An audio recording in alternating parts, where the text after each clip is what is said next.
ನಾನು ಪ್ರಸಾದ್ ಪುತ್ತೂರು, ಮಂಗಮಾಯ ಸಿನಿಮಾದ director come producer. So ನಾವೊಂದು ಅಷ್ಟು ವರ್ಷದಿಂದ ಸಿನಿಮಾ ಮಾಡಬೇಕು ಅಂತ ಆಲ್ಮೋಸ್ಟ್ ಒಂದು 15 ಇಯರ್ಸಿಂದ ಕನ್ನಡ ಸಿನಿಮಾ ಇಂಡಸ್ಟ್ರಿಯಲ್ಲಿ ವರ್ಕ್ ಮಾಡ್ತಿದ್ದೇವೆ. ಸೊ ಇವಾಗ ಒಂದು ಲೋ ಬಜೆಟ್, ಅಂದರೆ ತುಂಬ ಟೈಟ್ ಬಜೆಟಲ್ಲಿ ಮಂಗಮಾಯ ಸಿನಿಮಾ ರೆಡಿಯಾಗಿದೆ. ಇದೊಂದು ಒಂದು ಕಾಮನ್ ಮ್ಯಾನ್ ಯಾವ ಥರ ಒಂದು ರಿವೆಂಜ್ ತಗೊಳ್ಬೋದು ಅಂತ ಅನ್ನೋದ್ರ ಮೇಲೆ ಒಂದು ಸ್ಟೋರಿ ಬರೆದಿದ್ದೀವಿ. ಸೊ ಆಲ್ಮೋಸ್ಟ್ ಇದು ಒಂದೇ ಬಿಲ್ಡಿಂಗಲ್ಲಿ ಒಂದು ದಿವಸದ ಸ್ಟೋರಿ ಅದು ನಡೆಯೋದು. ಮತ್ತು ಇಡೀ ಸಿನಿಮಾದಲ್ಲಿ ನಾವು ಮೇಕಪ್ ಮಾಡಿಲ್ಲ, ಮತ್ತು ಹೀರೋಯಿನ್ ಇಲ್ಲ. ಆಮೇಲೆ ಒಂದು ಎಕ್ಸ್ಪರಿಮೆಂಟಲ್ ಸಿನಿಮಾ ಥರ ಇದೆ ಇದು, ಟೋಟಲ್ ಫಿಲಮ್. ಸಾಂಗ್ಸ್ ಇಲ್ಲ, ಬಟ್ ಪ್ರಮೋಷನಲ್ ಸಾಂಗ್ ಇದೆ. ಅದು ಬಿಟ್ಟರೆ ಮತ್ತು ಇವರು ನಮ್ಮ ಪ್ರೊಡಕ್ಷನಲ್ಲಿ ಪುತ್ತೂರು ಬ್ರದರ್ಸ್ ಅಂತ, ಇವರು ನಮ್ಮ ಬ್ರದರೇ. ಇವರು ಒಂದು ಕ್ಯಾರೆಕ್ಟರ್ ಮಾಡಿದ್ದಾರೆ. ಆಮೇಲೆ ಇವರು ಅಕ್ಷತ್ ಅಮ್ಮೀನ್ ಅಂತ, ಇವರು ಉಡುಪಿ, ಇವರು ಒಂದು ಕ್ಯಾರೆಕ್ಟರ್ ಇದೆ. ಮತ್ತು ಇವರು ರಾಧೇಶೇಣೆ, ನಿಮಗೆ ಗೊತ್ತಿರ್ಬೋದು. ಸೊ ಉಳಿದವ್ರು ಬರೋಕ್ಕಾಗಿಲ್ಲ ಆ್ಯಕ್ಚುಲಿ. ಇದು ನಾನು ಹೇಳಿದಾಗೆ ಟೈಟ್ ಬಜೆಟ್ ಮೂವಿ ಆಗಿರೋದ್ರಿಂದ ಒಂದು ಸ್ವಲ್ಪ ನಾವೆಲ್ಲ ಸೇರಿಕೊಂಡು ಒಂದು ಪ್ರೆಸ್ ಮೀಟ್ ಮಾಡೋಣ ಅಂತ ಮಂಗಳೂರಲ್ಲಿ ಮಾಡಿದ್ದೀವಿ. ಇದು ಹೀಗೆ ಇನ್ನೂ ಏನಾದರೂ ಕ್ವೆಶನ್ಸ್ ಇದ್ದರೆ ಕೇಳ್ಬೋದು.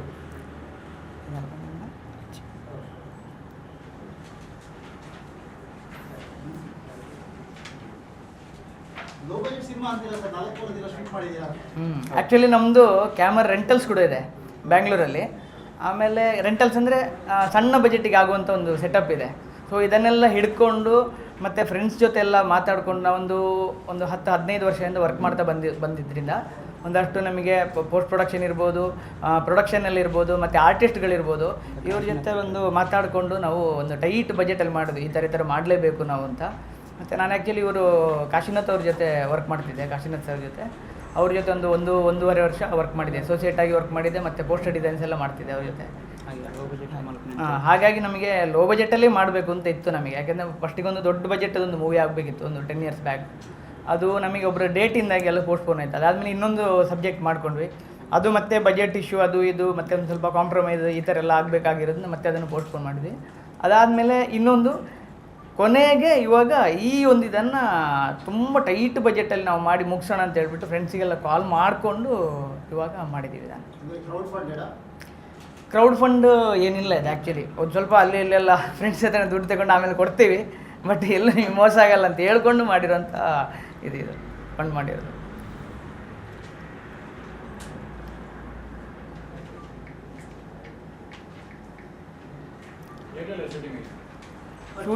ಶೂಟಿಂಗ್ ಆಗಿರೋದು ಇಲ್ಲಿ ವಿದ್ಯಾರಣ್ಯಪುರ ಮೈಸೂರಲ್ಲಿ, ಒಂದೇ ಬಿಲ್ಡಿಂಗಲ್ಲಿ. ಒಂದು ಅರ್ಧ ದಿವಸ ಮಾತ್ರ ಹೊರಗಡೆ ಹೋಗಿದ್ದೀವಿ. ಅದರೊಂದು ಡಿಟೆಕ್ಟಿವ್ ಇದರಲ್ಲಿ ಹೋಗ್ತಾರೆ, ಹೋಗಿ ಮತ್ತೆ ಅದೇ ಬಿಲ್ಡಿಂಗ್ ಬರ್ತಾರೆ. ಸೊ ಲೊಕೇಶನ್ ಒಂದೇ ಲೊಕೇಶನ್. ಮತ್ತು ಟೈಟಲ್ ಬಂದು ಮಂಗಮಾಯ ಅಂತ. ಸಾರಿ, ಅದು ಅಂದರೆ ಇದರಲ್ಲಿ ಒಂದಿಷ್ಟು ಅಮೌಂಟ್, ಅದು 2 ಕೋಟಿ ದುಡ್ಡು ಬರುತ್ತೆ. ಯಾವಾಗಲೂ ಆ ಒಂದು ಬಿಲ್ಡಿಂಗ್ಗೆ ಬರ್ತಾ ಹೋಗ್ತಾ ಇರುತ್ತೆ, ಯಾರ್ದೋ ಒಬ್ಬದು MLA ಅದು ಪ್ರತಿ ಶುಕ್ರವಾರ ಬರ್ತಾ ಇರುತ್ತೆ. ಹಾಗೆ ಬರ್ತಾ ಇರೋ ಟೈಮಲ್ಲಿ ಒಂದು ಫೈನ್ ಡೇ ಆ ದುಡ್ಡು ಇಲ್ಲದೆ ಆಗುತ್ತೆ ಅಲ್ಲಿಂದ. ಸೊ ಇಲ್ಲದೆ ಆಗಿರೋ ದುಡ್ಡು ಎಲ್ಲಿ ಹೋಯಿತು ಅಂತ ಒಂದು ಇರುತ್ತೆ. ಸೊ ಎಲ್ಲಿ ಹೋಯಿತು ಅಂತಾದಮೇಲೆ ಕ್ಲೈಮ್ಯಾಕ್ಸಲ್ಲಿ ಆ ದುಡ್ಡು ಅಲ್ಲಿಂದ ಮತ್ತೆ ಹೊರಗಡೆ ಹೋಗುತ್ತೋ ಇಲ್ಲೋ ಅಂತ ಹೇಳೋದೇ ಒಂದು ಕ್ಲೈಮ್ಯಾಕ್ಸು. ಏನು ಹೇಳಿ? ಹೌದು, ಕ್ರೈಮ್ ಅಂಥದ್ದೇನಿಲ್ಲ, ಸಸ್ಪೆನ್ಸ್ ಥ್ರಿಲ್ಲರ್ ಆ್ಯಕ್ಚುಲಿ. ಮತ್ತು ಕಾಮಿಡಿ ಇದೆ, ಸಿಚುವೇಶನಲ್ ಕಾಮಿಡೀಸ್ ಇದೆ. ಕಾಮಿಡಿ ಇವರೇ ಮಾಡಿರೋದು. 70% ಹೌದು. ಮತ್ತು 70% ಬಂದುಬಿಟ್ಟು ನಮ್ಮ ಮಂಗಳೂರು ಕನ್ನಡನೇ. ಅಂದರೆ ಇಲ್ಲಿ ಆರ್ಟಿಸ್ಟ್ಗಳಿಗೆಲ್ಲ ನೀವು ಹೇಗೆ ಮಾತಾಡ್ತೀರಾ ಅದೇ ಥರ ಮಾತಾಡಿ. ನಮಗೆ ಸ್ವಲ್ಪ ಹೆಂಗೆ ಅಂತಂದರೆ ಈ ಮಲಯಾಳ ಫಿಲಮಲ್ಲಿ ಸ್ವಲ್ಪ ರಿಯಲಿಸ್ಟಿಕ್ ಜಾಸ್ತಿ ಇರುತ್ತಲ್ಲ. ಸೊ ಹಾಗಾಗಿ ಅವರಿಗೆ ನಾವು ಪರ್ಟಿಕ್ಯುಲರ್ ಈ ಥರ ರೀಜನಲ್ಲಿ ಆಗೋ ಸ್ಟೋರಿ ಅಂತ ಎಲ್ಲೂ ನಾವು ತೋರಿಸಿಲ್ಲ ನಾವು. ಸೊ ಹಾಗಾಗಿ ಇವರು ಮಂಗಳೂರು ಕನ್ನಡದಲ್ಲಿ ಹೇಗೆ ಮಾತಾಡ್ಬೋದು ಅದನ್ನು ಆ ಥರ ಆಗುತ್ತೆ. ಅವ್ರದ್ದು ಅಷ್ಟೇ.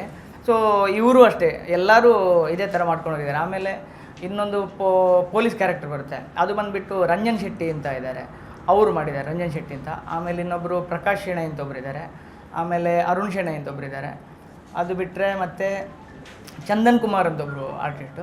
ಆಲ್ಮೋಸ್ಟ್ ಒಂಥರ ಹನೀಫ್ ಒಬ್ಬರು PA ಕ್ಯಾರೆಕ್ಟರ್ ಮಾಡಿದ್ದಾರೆ. ಥ್ರೂ ಔಟ್ ದಿ ಫಿಲಮ್ ಒಂದು 6 ಕ್ಯಾರೆಕ್ಟರ್ ಪ್ಯಾರಲಲ್ ಆಗಿ ಹೋಗ್ತಾ ಇರುತ್ತೆ. ಸೊ ಇಲ್ಲಿ ಹೀರೋಯಿನ್ ಅದು ಇದೊಂದು ಆ ಥರ ಏನೂ ಹೋಗಲ್ಲ. ಮತ್ತು ಫೈಟ್ಸ್ ಎಲ್ಲ ಇದೆ. ಫೈಟ್ಸ್ ಅಂದರೆ ಎಲ್ಲ ಹೊಡೆದಾಡ್ಕೊಳ್ಳೋದು ಅಷ್ಟೇ. ಈಗ ಫಾರ್ ಎಕ್ಸಾಂಪಲ್ ನನಗೆ ಇವನ ಮೇಲೆ ಆಗಿಲ್ಲ ಅಂತಂದರೆ ನಾನು ಹೊಡಿತೀನಿ, ಅವ್ನು ನನಗೆ ಇವ್ರು ಬಿಡಿಸ್ತಾರೆ, ಈ ಥರನೇ ಆಗ್ತದೆ.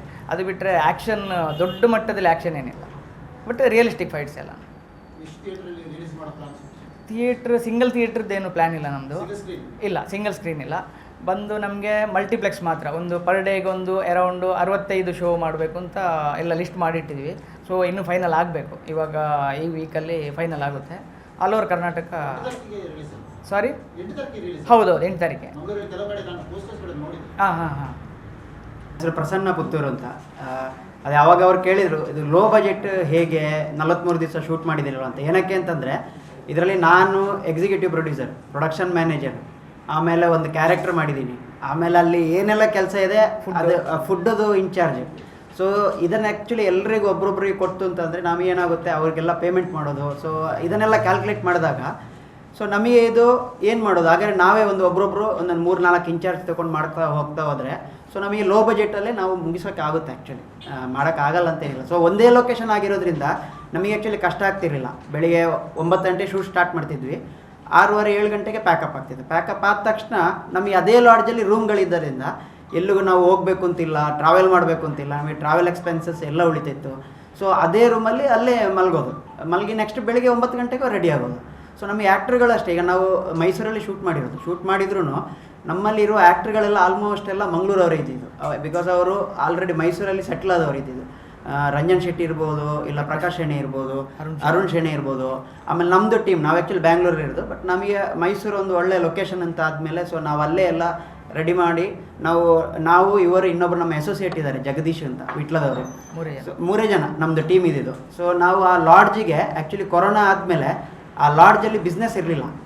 ಸೊ ಬಿಸ್ನೆಸ್ ಇಲ್ಲದೆ ಇದ್ದಾಗ ನಾವೇನು ಮಾಡಿದ್ವಿ, ಆ ಲಾಡ್ಜನ್ನೇ ನಾವು ಒಂದು 10 ದಿವಸ ನಾವು 3 ಜನ ಹೋಗಿ ಅಲ್ಲೇ ಇದ್ದು ಸ್ಕ್ರಿಪ್ಟ್ ಬರೆದು ಸೊ ಏನು ಮಾಡ್ಬೋದು ಅಂತೆಲ್ಲ ಪ್ಲ್ಯಾನ್ ಮಾಡಿ ಆ್ಯಕ್ಚುಲಿ ಇದನ್ನು ಒಂದು ಲೋ ಬಜೆಟಲ್ಲಿ ಏನು ಮಾಡ್ಬೋದು, ಕೊರೋನಾ ಆದಮೇಲೆ ಯಾರು ಪ್ರೊಡ್ಯೂಸರ್ ಕರೆಕ್ಟಾಗಿ ಸಿಗದಿದ್ದಾಗ ನಾವು ಲೋ ಬಜೆಟಲ್ಲಿ ಏನು ಮಾಡ್ಬೋದು ಅಂತಂದಾಗ ನಮಗೆ ಆ್ಯಕ್ಚುಲಿ ಈ ಪ್ಲ್ಯಾನ್ ಬಂದಿದೆ ಆ್ಯಕ್ಚುಲಿ.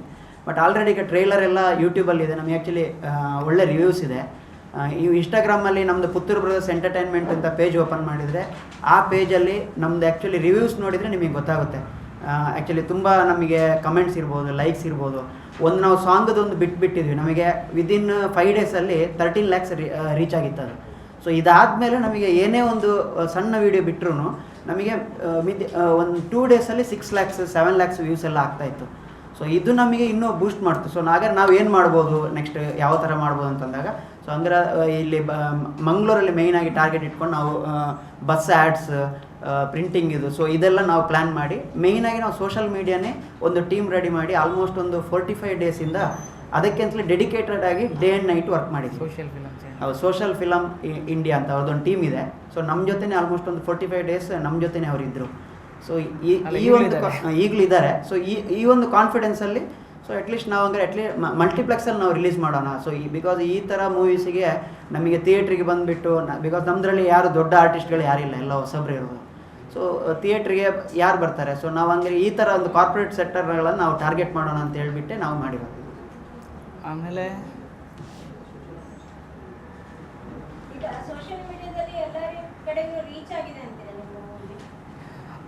ಆ್ಯಕ್ಚುಲಿ ಏನು ಅಂತಂದರೆ ಸೋಷಿಯಲ್ ಮೀಡಿಯಾದಲ್ಲಿ ಅಂದರೆ ನಮ್ಮ ಎಫರ್ಟ್ ಏನಿದೆ ಅದನ್ನು 100% ಹಾಕಿದ್ದೀವಿ. ಅಂದರೆ ಎಲ್ರಿಗೂ ರೀಚ್ ಆಗಲ್ಲ, ಆ್ಯಕ್ಚುಲಿ 100% ರೀಚ್ ಮಾಡೋಕ್ಕೆ ಚಾನ್ಸೇ ಇಲ್ಲ. ಅದು ನಮಗೆ ಆ ಕ್ಯಾಲ್ಕುಲೇಷನ್ ಸಿಗಲ್ಲ ಎಷ್ಟು ಮಾಡಿ. ಯಾಕೆಂತಂದರೆ ನಮಗೆ ಈಗ ಒಂದು ನಾವು ಇನ್ಸ್ಟಾಗ್ರಾಮಲ್ಲಿ ಒಂದು ಯಾವುದೋ ಒಂದು ವೀಡಿಯೋದು ಬಿಟ್ಟ ತಕ್ಷಣ ಒಂದಷ್ಟು ಶೇರ್ಸ್ ಮಾಡ್ತಾ ಹೋಗ್ತಾರೆ. ಯಾಕೆಂದರೆ ನಾವು ಏನು ಫೇಕ್ ಶೇರ್ಸ್ ಆಮೇಲೆ ಫೇಕ್ ಲೈಕ್ಸ್ ಈ ಥರ ಯಾವುದು ಮಾಡಲಿಕ್ಕೆ ಹೋಗಲಿಲ್ಲ. ಸೊ ಈ ಶೇರ್ ಮಾಡಿರೋದನ್ನು ನೋಡಿದಾಗ ನಮಗೆ ಗೊತ್ತಾಗುತ್ತೆ ಒಂದಷ್ಟು ಜನರಿಗೆ ಲೈಕ್ ಆಗಿ ಆಮೇಲೆ ಇಂಟ್ರಾಕ್ಷನ್ ಮಾಡ್ತಾರೆ ನಮಗೆ ಸೋಷಿಯಲ್ ಮೀಡಿಯಾದಲ್ಲಿ. ಇನ್ಸ್ಟಾಗ್ರಾಮ್ ಇರ್ಬೋದು, ಆಮೇಲೆ ಫೇಸ್ಬುಕ್ ಇದರಲ್ಲೆಲ್ಲ ಒಂದಷ್ಟು ಇಂಟ್ರಾಕ್ಷನ್ ನಡೆಯುತ್ತೆ. ಅದರಿಂದ ನಮಗೆ ಒಂದಷ್ಟು ಕಾನ್ಫಿಡೆನ್ಸ್ ಇರುತ್ತೆ. ಮತ್ತು ಈವನ್ ಇಲ್ಲಿ ಮಂಗಳೂರಲ್ಲೂ ಒಂದಷ್ಟು ಫ್ರೆಂಡ್ಸ್ ಎಲ್ಲ ಇದ್ದಾರೆ. ಯಾರಿಗೆ ನೋಡಿದ್ರೆ ಈಗ ಬಸ್ ಆ್ಯಡ್ಗಳು ಅದು ಇದು ಕೊಟ್ಟಿದ್ದೀವಲ್ಲ, ಅದೊಂದಷ್ಟು ಫೋಟೋಸ್ ತೆಗೆದು ಕಳಿಸೋದು ಅದು ಇದು ಅಂತೆಲ್ಲ ಮಾಡ್ತಿರ್ತಾರೆ ಮೈಸೂರಲ್ಲಿ ಅಲ್ಲಿ ಇಲ್ಲಿ ಅಂತ. ಸೊ ಹಾಗಾಗಿ ಒಂದು ರೇಂಜಿಗೆ ನಮಗೆ ರೀಚ್ ಆಗಿರ್ಬೋದು ಅನ್ನೋ ಕಾನ್ಫಿಡೆನ್ಸ್ ಇದೆ ನಮಗೆ. ಮತ್ತು ಎಲ್ರಿಗೂ ರೀಚ್ ಮಾಡೋಕ್ಕಾಗಲ್ಲ ಆ್ಯಕ್ಚುಲಿ ನಮಗೆ, ಅಷ್ಟೇ. ಹಾಗೆ ಥಿಯೇಟರ್ನೇ ಮಲ್ಟಿಪ್ಲೆಕ್ಸ್ ಮಾತ್ರ ಒಂದು ದಿವಸಕ್ಕೆ ಅರೌಂಡು 65 ಶೋಸ್ ಅಂತ ಪ್ಲ್ಯಾನ್ ಮಾಡಿದ್ದೀವಿ. ಹೌದು. ಇಲ್ಲ ಆ್ಯಕ್ಚುಲಿ ಅದೇ ನಾವು ಇಲ್ಲಿ ಬಂದುಬಿಟ್ಟು ನಮ್ಮ ಈ ಸೌತ್ ಕ್ಯಾನ್ರಾ ಇದರಲ್ಲಿ ಬಾಲಕೃಷ್ಣ ಶೆಟ್ಟಿ ಅಂತಿದ್ದಾರಲ್ಲ ಅವ್ರಿಗೆ ಇದು ಮಾಡಿದ್ವಿ. ಬಟ್ ಅಲ್ಲಿ ಬಂದುಬಿಟ್ಟು ಡಿಸ್ಟ್ರಿಬ್ಯೂಟರ್ ಅಂತ ಯಾರಿಲ್ಲ, ನಾವು ಡೈರೆಕ್ಟಾಗಿ ಇದು ಮಾಡ್ತಿದ್ದೀವಿ. ನಮ್ಮ ಫ್ರೆಂಡ್ ಒಬ್ಬರು ಪ್ರಶಾಂತ್ ಅಂದೊಬ್ಬರು ಇದ್ದಾರೆ PVR ಇದರಲ್ಲಿ, ಅವ್ರ ಥ್ರೂ ನಾವು ರಿಲೀಸ್ ಮಾಡ್ತಾಯಿದ್ದೀವಿ. ಅಂದರೆ ಡಿಸ್ಟ್ರಿಬ್ಯೂಟರ್ ಅಂತ ಹೋದಾಗ ನಮಗೆ ಸ್ವಲ್ಪ ಕಷ್ಟ ಆಗುತ್ತೆ ಆ್ಯಕ್ಚುಲಿ, ಅಂದರೆ ಬಜೆಟ್ ಇಲ್ಲಲ್ಲ. ಹಾಗಾಗಿ ಅದು ಬಿಟ್ಟರೆ ಈವನ್ ಅಲ್ಲೂ ಅಷ್ಟೇ ನಮಗೆ PR ಅದು ಇದು ಅಂತ ಯಾವುದು ಇದು ಮಾಡೋಕ್ಕೆ ಹೋಗಿಲ್ಲ ನಾವು. ಸೊ ಇದರ ಮೇಲೆ ಡಿಪೆಂಡ್ ಆಗಿದ್ದೀವಿ. ಸಣ್ಣದಾಗಿ ಏನಾದರೂ ಪ್ರೆಸ್ ಮೀಟ್ ಮಾಡಿಕೊಂಡು ಮಾಡೋಣ ಅಂತ. ಹೌದು. ಇಲ್ಲ ಅಂದರೆ ಈ ಸಿನಿಮಾ ಈಗ ನಾವು ಈಗ ಯೂಶ್ವಲಿ ಏನಾಗುತ್ತೆ ಅಂದರೆ ಅವಾರ್ಡ್ಗೆ ಅದಕ್ಕಿದೆಲ್ಲ ಕಳಿಸ್ತಾರೆ. ಬಟ್ ನಾವು ನೋಡ್ಕೋಬೇಕಾಗುತ್ತೆ. ಅಂದರೆ ಇದು ಹೇಗೆ ಅಂತಂದರೆ ಇದರದೊಂದು ಇದಿದೆ, ಬೌಂಡ್ರಿ ಅಂತಿದೆ. ಸೊ ನಾವು ಅವಾರ್ಡಿಗೆ ಕಳಿಸೋವಂಥ ಮೂವಿ ಅಲ್ಲ. ಅಂದರೆ ನಮಗೂ ಅದರದ್ದು ಕ್ಲಾರಿಟಿ ಇಲ್ಲ, ಇದನ್ನು ಅವಾರ್ಡಿಗೆ ಕಳಿಸ್ಬೋದಾ ಇಲ್ವಾ ಅಂತ. ಯಾಕೆಂದರೆ ಅವಾರ್ಡ್ ಅಂತಂದಾಗ ಬೇರೆನೇ ಥರ ಹೋಗುತ್ತೆ. ಸೊ ಹಂಗಾಗಿ ಯಾವುದಕ್ಕೂ ನಾವು ಟ್ರೈ ಮಾಡಿಲ್ಲ.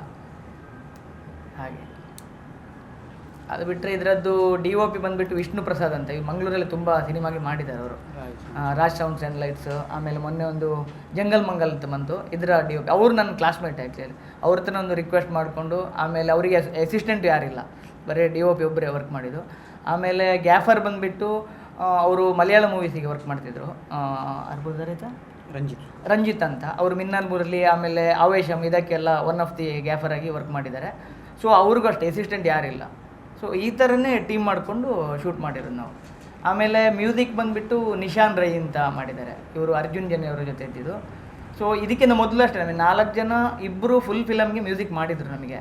ಬಟ್ ನಮಗೆ ಸ್ವಲ್ಪ ಕಮರ್ಷಿಯಲ್ ಅಂತ ಅನ್ನಿಸ್ತು, ಅದನ್ನು ಮತ್ತೆ ಹಾಕಿಲ್ಲ ನಾವು. ಆ್ಯಕ್ಚುಲಿ 2 ಜನ ಮಾಡಿದ್ದು, ಮತ್ತೊಂದಿಬ್ಬರಿಗೆ ಅಡ್ವಾನ್ಸ್ ಕೊಟ್ಟಿದ್ವಿ, ಅದು ಹಾಗೆ ನಮಗೆ ವರ್ಕೌಟ್ ಆಗಿಲ್ಲ. ಕೊನೆಗೆ ಇವ್ರು ನಿಶಾನ್ ರೈ ಮಾಡಿದ್ದು ನಾವೊಂದಷ್ಟು ರೆಫರೆನ್ಸ್ ನೋಡಿ ಈ ಥರ ಬರಬೇಕು ಅಂತ ಹೇಳಿದಾಗ ನಮಗೆ ಆಲ್ಮೋಸ್ಟ್ ಒಂದು 80% ನಮ್ಮ ಸಿನಿಮಾಗೆ ಸೂಟ್ ಆಗೋ ಥರ ಇದು ಮ್ಯೂಸಿಕ್ ಮಾಡಿಕೊಟ್ರು. ಬಟ್ ತುಂಬಾ ಚೆನ್ನಾಗಿ ಬಂದಿದೆ ಮ್ಯೂಸಿಕ್. ಆಮೇಲೆ ಪ್ರಮೋಷನಲ್ ಸಾಂಗ್ಗೆ ನಾವು ಡಾಸ್ ಮೋಡ್ ಅಂತಿದ್ದಾರೆ, ಅವರು ಇಕ್ಕಟ್ಟು, ಆಮೇಲೆ ವಿದ್ಯಾಪತಿ, ಆಮೇಲೆ ತುರ್ತು ನಿರ್ಗಮನ ಇದಕ್ಕೆಲ್ಲ ಮಾಡಿದ್ದಾರೆ. ಸೊ ಅವರೊಂದು ಪ್ರಮೋಷನಲ್ ಸಾಂಗ್ ಮಾಡಿದ್ದಾರೆ. ಬಟ್ ಆ ಸಾಂಗ್ ಮೂವಿಯಲ್ಲಿ ಎಲ್ಲಿ ಬರಲ್ಲ, ಲಾಸ್ಟಿಗೆ ಸ್ಕ್ರೋಲಿಂಗ್ ಟೈಟಲಲ್ಲಿ ಸಾಂಗ್ ಬರುತ್ತೆ, ಬಿಟ್ಟರೆ ವಿಜುವಲ್ಸ್ ಅದು ಇದು ಎಲ್ಲೂ ಬರಲ್ಲ. ಬಟ್ ತುಂಬಾ ಚೆನ್ನಾಗಿದೆ. ಮಂಗಮಯ ಮಂಗಮಯ ಅಂತ ಟೈಟಲ್ ಸಾಂಗ್ ಅಂತ ಮಾಡಿದ್ದಾರೆ.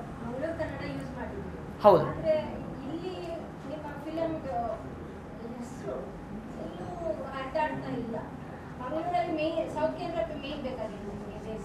ಹೌದು ಬೇಕಾಗಿರೋದು ಹೌದು. ಬಟ್ ಅದು ಎಷ್ಟು ಪ್ರಯತ್ನ ಮಾಡ್ಬೋದಾ ನಮ್ಮ ಬಜೆಟಲ್ಲಿ, ಅಷ್ಟು ಮಾಡಿದ್ದೀವಿ. ಇನ್ನು ನೋಡ್ಬೇಕು ಹೇಗೆ ಅಂತ. ಇನ್ನದು ಏನಾದರೂ ಆಯಿತು ಮೂವಿ ಚೆನ್ನಾಗಿದೆ ಅಂತಂದರೆ ನಮ್ಮ ಮೌತ್ ಪಬ್ಲಿಸಿಟಿ ಹಾಗೆ ಹೋಗಬೇಕು. ಅದು ಬಿಟ್ಟರೆ ಮತ್ತೆ ನೀವಿದ್ದೀರಲ್ಲ ಮೀಡಿಯಾ ಹಾಗೆ.